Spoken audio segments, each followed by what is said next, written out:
Olá, meus amigos, tudo bem? Bem, estamos de volta aqui para darmos continuidade à nossa leitura e estudo do livro dos Médiuns. Estamos então no capítulo 1, que vai falar sobre a ação dos espíritos sobre a matéria. Ok? Então, aqui estou chegando pela primeira vez aqui. Quero informar vocês que, quando o capítulo é muito longo, eu divido ele por partes. Ok? Porque a nossa leitura e estudo aqui se faz por aproximadamente 30 minutos. Eu considero um estudo porque eu não somente leio, mas eu dou as minhas opiniões sobre aquilo que estamos lendo aqui. Ok? Então vamos ao início. Capítulo 1, Ação dos Espíritos sobre a Matéria, que começa assim. Número 52. Estando descartada a opinião materialista, como condenada ao mesmo tempo pela razão e pelos fatos, tudo se resume em saber se a alma, depois da morte, pode se manifestar aos vivos. A questão assim reduzida à sua mais simples expressão encontra-se singularmente desembaraçada. Poder-se-ia perguntar, de início, por que seres inteligentes que vivem de alguma forma ao nosso meio, embora invisíveis por sua natureza, não poderiam atestar sua presença de um modo qualquer. A própria razão diz que, para isso, não há nada absolutamente impossível e já é alguma coisa.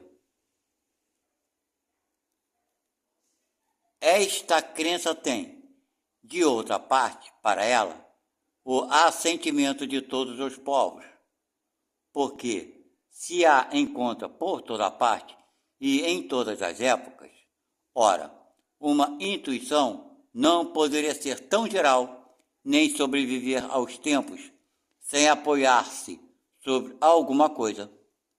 Ela é ainda sancionada pelo testemunho dos livros sagrados e dos pais da Igreja. E foi preciso o ceticismo e o materialismo do nosso século para relegá-la entre as ideias supersticiosas. Se estamos em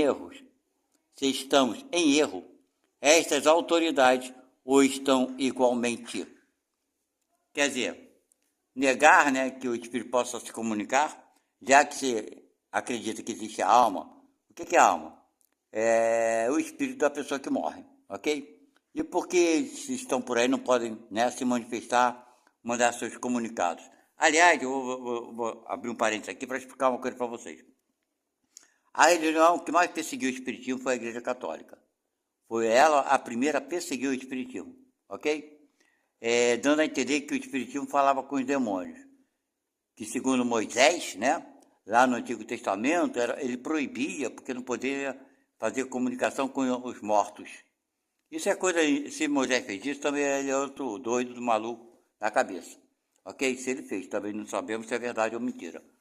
Mas a interessante coisa é que dentro da Igreja Católica, quando os santos, que são aqueles que já viveram, aparecem para os católicos, aí é uma verdade. Aí não é Satanás, é um espírito bom, porque só a Igreja Católica pode ver a alma dos mortos. Tem algum senso, um bom senso isso? Claro que é um contrassenso. Quer dizer, só eles podem ver aquelas 3 crianças que viram a Nossa Senhora, lá na Espanha. Foi amplamente divulgado e registrado, não somente as crianças, mas muitas pessoas foram no dia seguinte no campo para ver essa alma, esse anjo, que é Nossa Senhora. Pois é. Aí o católico pode ver, quando é espiritismo é Satanás que está enganando os espíritas, Pois é.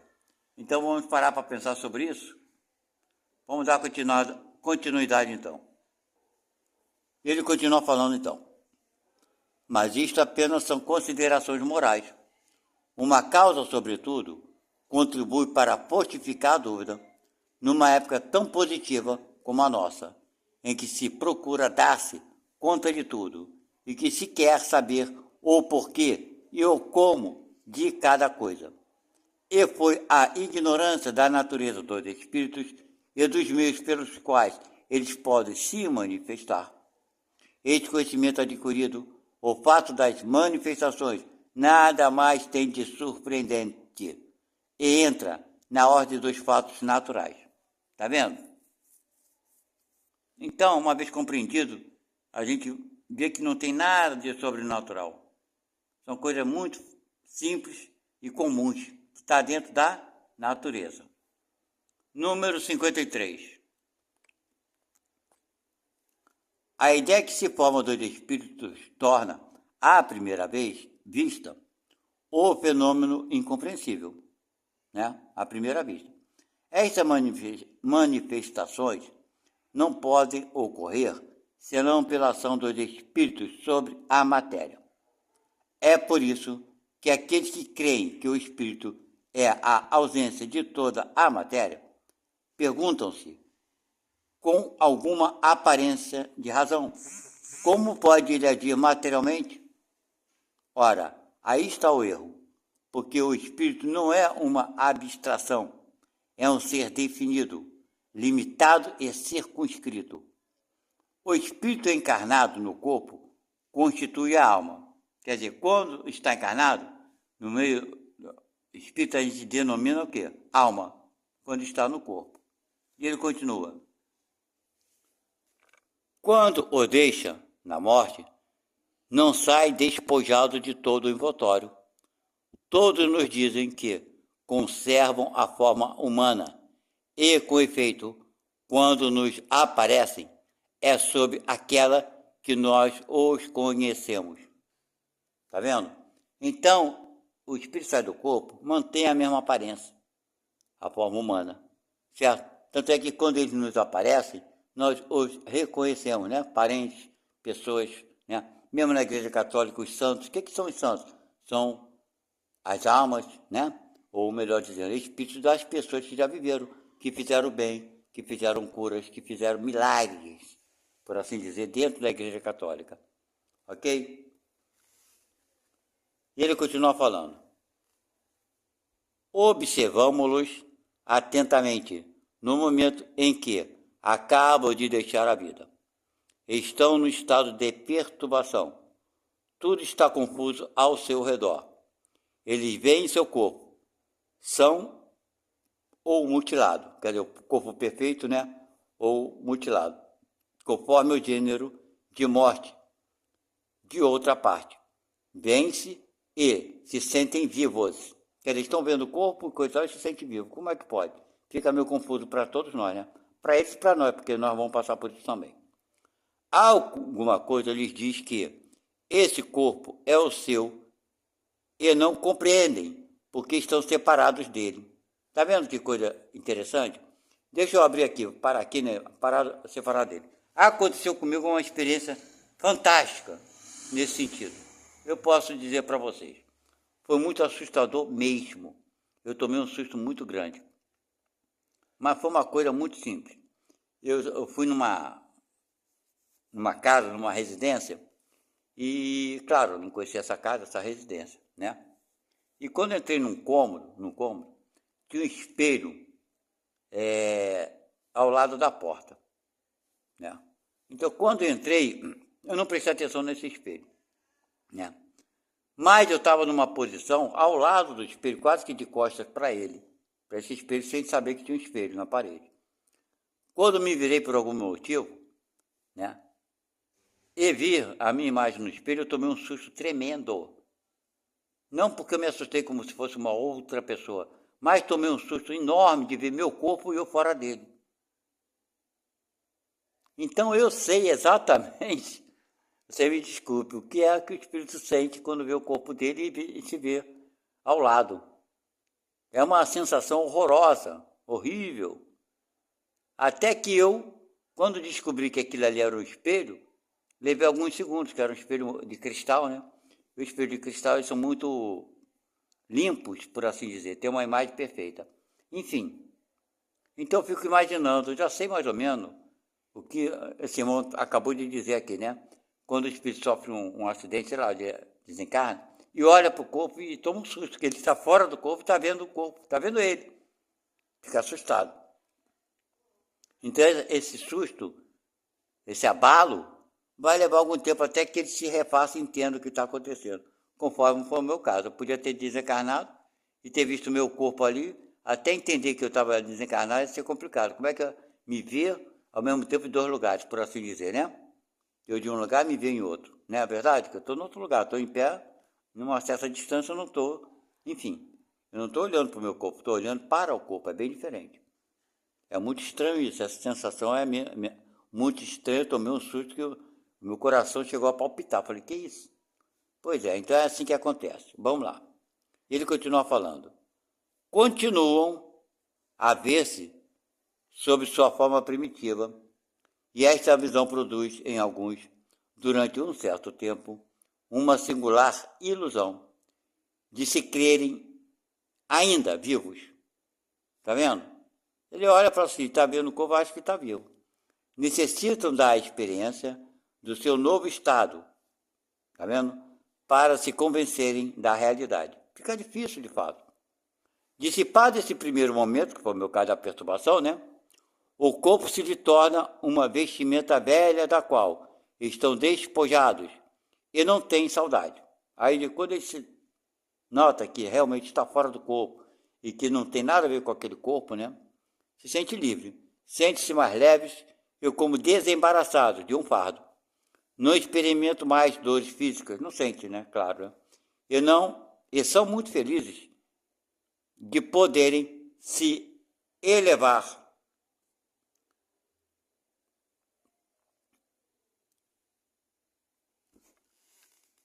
Percorrer o espaço, assim como em suas vidas fizeram-no muitas vezes durante seus sonhos. Que a gente vai lembrar, né? No sonho a gente lembra bastante isso, né? De percorrer. Eu lembro muito que muitos sonhos que eu tive, e tenho de vez em quando, de eu vou lutar, né? De voar e coisa e tal. Precisa eu, lá no meu sonho, nas coisas que eu passo nesse sentido, eu tenho que ter uma concentração para poder fazer isso. E nem sempre eu estou em condições de me concentrar. Eu tento voar e não consigo. E outras vezes eu consigo. A gente chama vou lutar, né? Mas é voar. Então precisa que nós estejamos num certo padrão vibratório equilibrado para poder volutar. Essa que é a verdade. Se não tivermos, a gente não vai volutar, vamos se arrastar como aqui na Terra, andar desse jeito. Mas para volutar precisa sim de ter uma certa evolução também, claro. Tudo isso misturado e ainda assim se concentrar bastante. Que eu sempre lembro do meu sonho, que quando eu quero volutar eu tenho que me concentrar. É interessante. E muitas vezes eu pego parentes meus, conhecidos, para voar comigo. Eu pego fulano e falo, vamos voar. Mas eu vou te levar, vamos lá. E eu levo. Eu acho muito legal isso. Aí eu levo parentes meus para voar comigo, seguro pela mão, pelo braço. Basta eu segurar e a pessoa vai voando comigo. É muito bacana. É muito gostoso isso. É uma sensação boa. Mas às vezes eu quero fazer e fica difícil. Para tu ver como é que nós, espíritos, ainda estamos no entre, né, em cima e embaixo, em cima e embaixo, em cima e embaixo. Ok?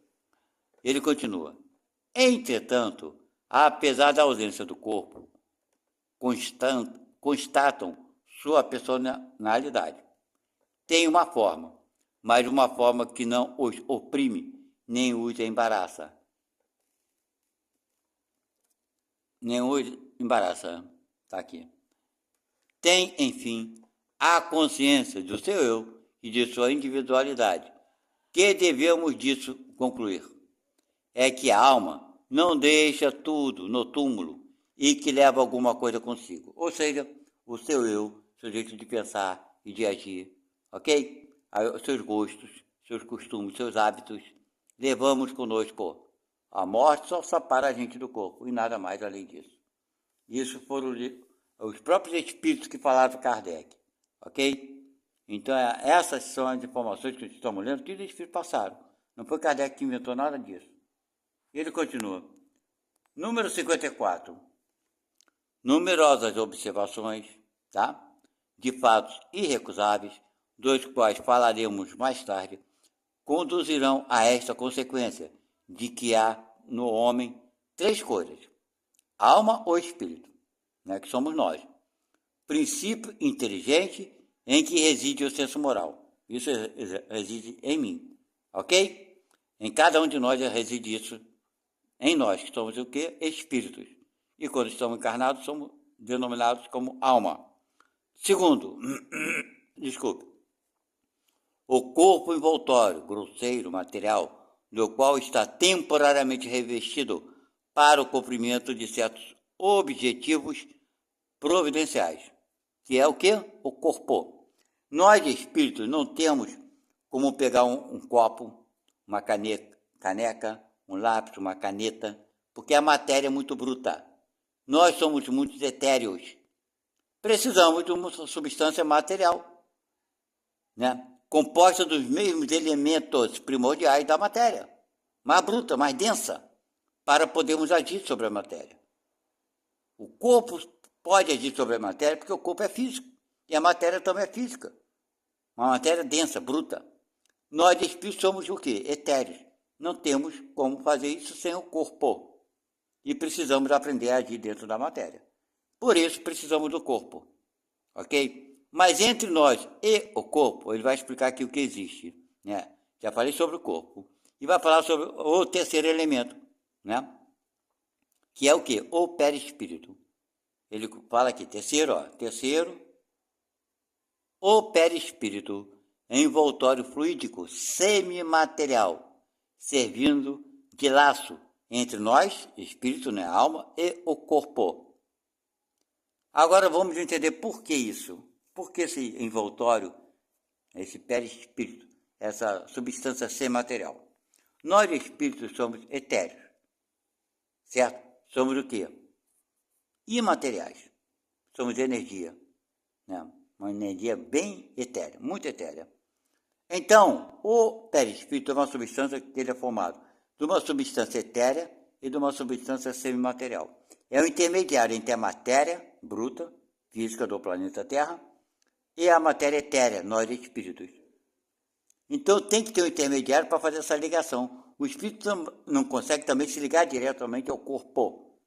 Precisa de um intermediário, que é o que? O perispírito, porque ele é semimaterial. Ele traz substâncias etéreas e substâncias materiais, básicas.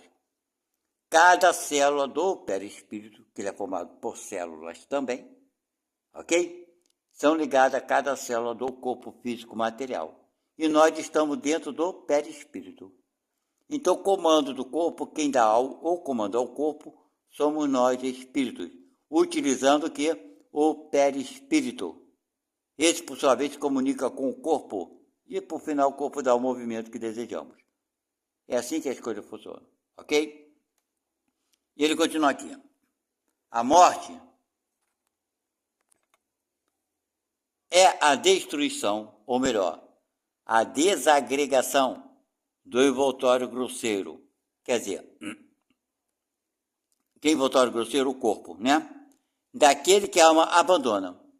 Então, a morte é o que? A destruição dessa união entre a alma e o corpo. Então, é o perispírito que ele é desligado, não o espírito. Mas como o espírito está dentro do perispírito, é desligado tudo, claro. O perispírito é desligado. Ele continua daquele que a alma abandona. O outro se separa e segue a alma, que se encontra dessa maneira, sempre com o envoltório. Está falando perispírito, ok? Então, quando saímos do corpo, saímos com o quê? Com o perispírito. Esse perispírito nos acompanha após a morte. Esse perispírito é só formato e imagem desse corpo que abandonamos, ok? E ele continua. Este último, se bem que fluídico, etéreo, vaporoso, invisível para nós, seres humanos, tá? Em seu estado normal, não deixa de ser matéria, embora, conforme eu falei antes, embora, até o presente, não pudéssemos apanhá-la e submetê-la à análise. Está falando da matéria do quê? Do perispírito. Como ele fala aqui em cima, semimaterial. Embora se ele é semimaterial, tem uma parte que é matéria e uma parte que não é. Então essa matéria é tão, assim, sutil, que ainda não se consegue analisá-la. Ok? Então, vamos passar para outra página. Espera aí. E ele continua explicando. Eis segundo Voltaire, que é o perispírito, né, da alma, ou perispírito, existe, pois durante a vida corporal, enquanto estamos vivos, é lógico que o perispírito existe. É o intermediário de todas as sensações que o espírito percebe, aquele pelo qual o espírito transmite sua vontade, conforme eu já expliquei antes, ao exterior e age sobre os órgãos, ok? Então, no centro disso tudo, somos nós, espíritos, que comandamos o corpo, comandamos tudo, ok? Através do perispírito. E ele continua. Para servir-nos de uma comparação material, é o fio elétrico condutor que serve para a recepção e a transmissão do pensamento. É, enfim, esse agente misterioso, perispírito, inacessível, designado sob o nome de fluido nervoso, que desempenha um grande papel na economia e do qual não se dá bastante conta nos fenômenos fisiológicos e patológicos.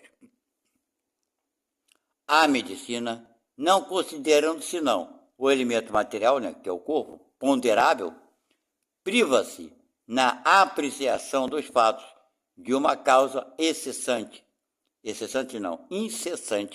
de ação. Mas não é aqui o lugar de examinar essa questão. Faremos somente notar que o conhecimento do perispírito é a chave de uma multidão de problemas até agora inexplicados. Ok? Então, a falta do conhecimento da substância do perispírito é que faz com que as pessoas, não tendo conhecimento, não sabem como é que é feita essa comunicação mediúnica. É através tudo do perispírito.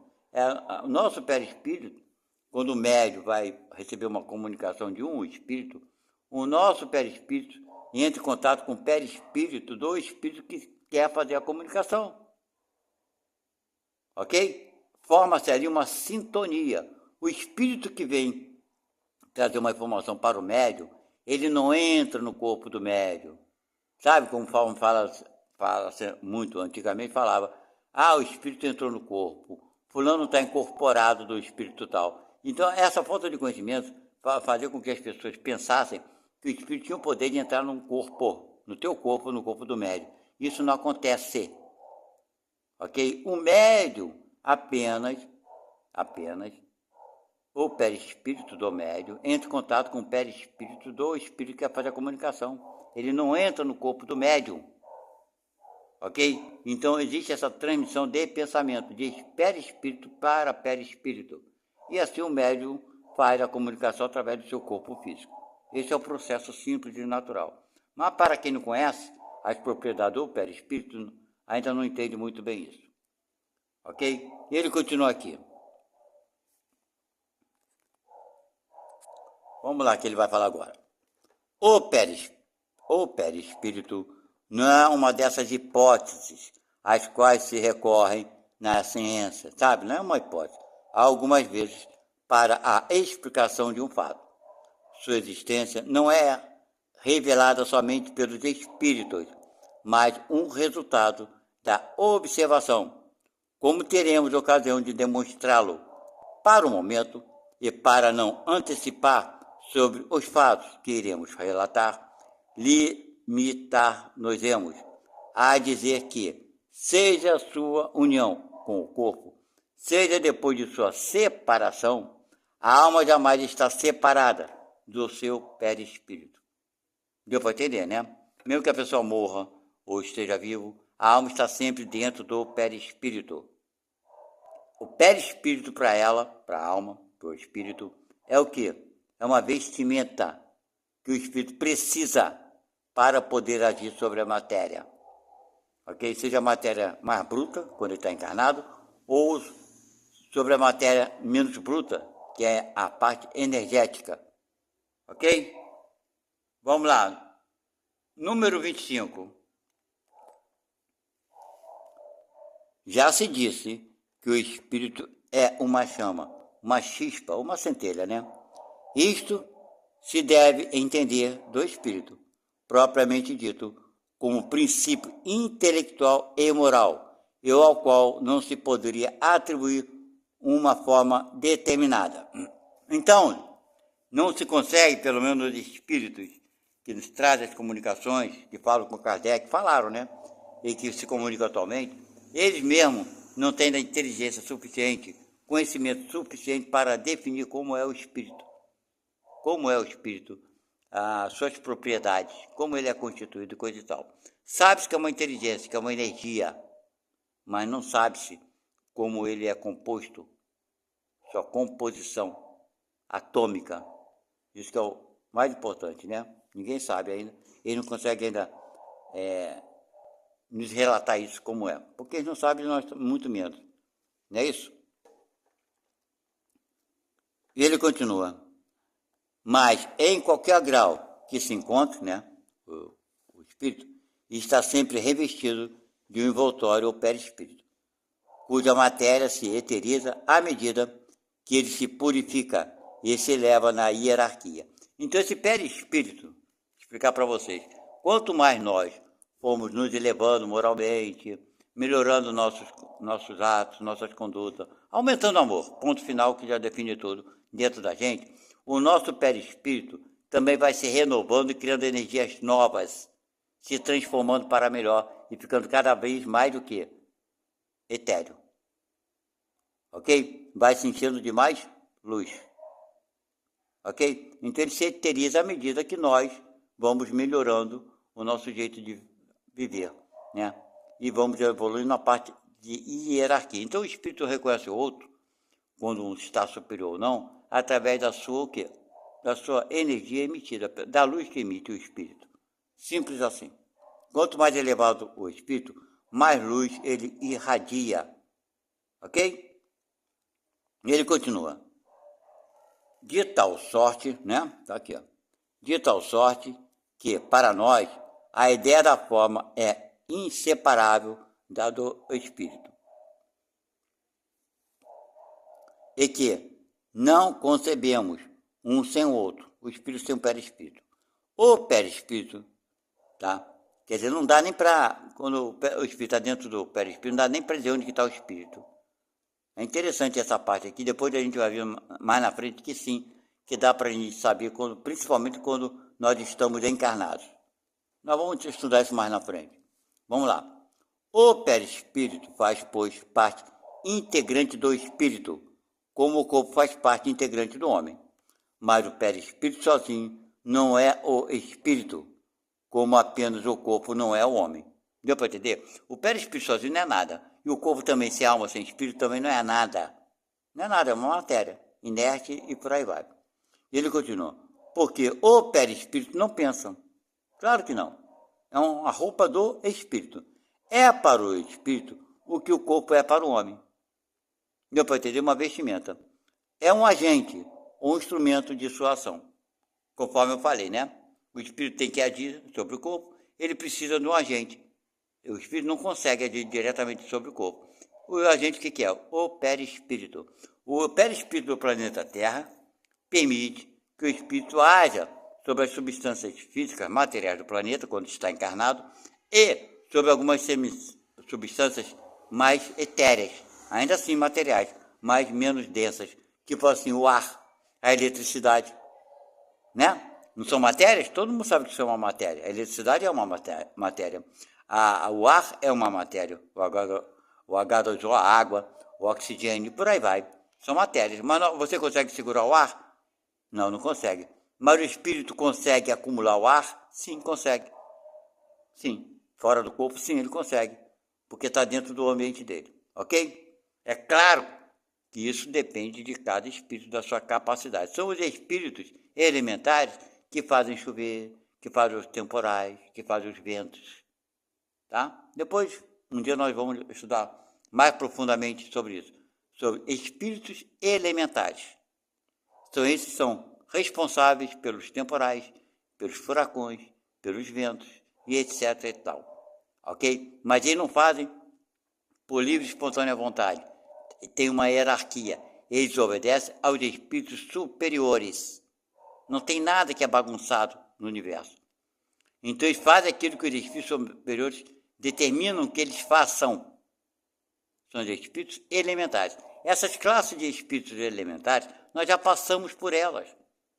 Na nossa caminhada evolutiva. Já fomos espíritos elementares, a serviço dos superiores, promovendo tudo isso aí. Temporal, enchente, vendaval, tudo isso aí.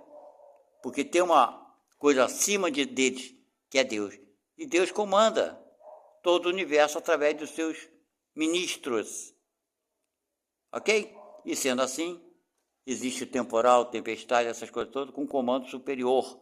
Porque existe a necessidade de que tal coisa aconteça naquela área, que haja uma inundação, que haja um temporal, que haja isso, que haja aquilo. Vocês entenderam? Bem, gente, espero que vocês tenham entendido bem. Vamos parar aqui. Se vocês acompanharam o nosso trabalho aqui, nosso estudo, nós paramos então no número 56. Tá? Aqui será então a segunda parte do capítulo 1 do livro dos Médios. Ok? Fiquem com Deus, até a próxima. Tchau.